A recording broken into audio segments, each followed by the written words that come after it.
Кыргыз эл жомогу. Арстан менен коён.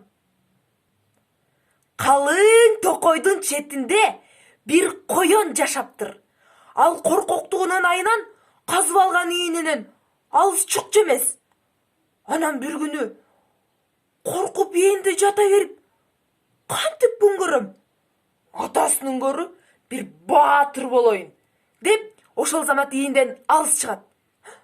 Эки жагын каранып, так алдында турган арстанды көрө коет да, жыраштай катып калат. Арстан коёндун жанына келип,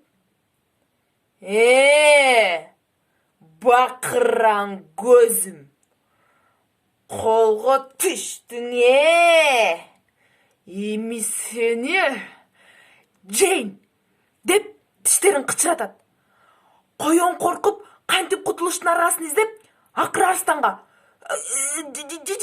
жесең мейлиң, бирок тиги кудукта сенден да чоң арстан бар. Ал бая күнү сени жейм деп жатканын өз кулагым менен угуп, өз көзүм менен көргөм.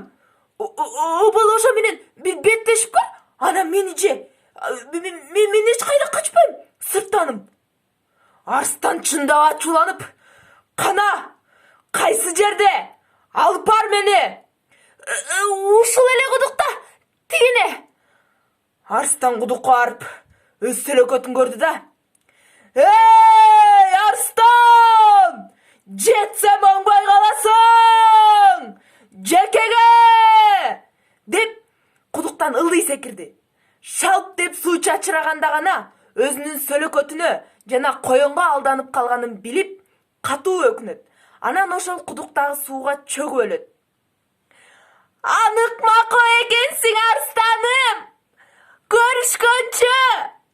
Деп коён андан ары жолун улаган экен.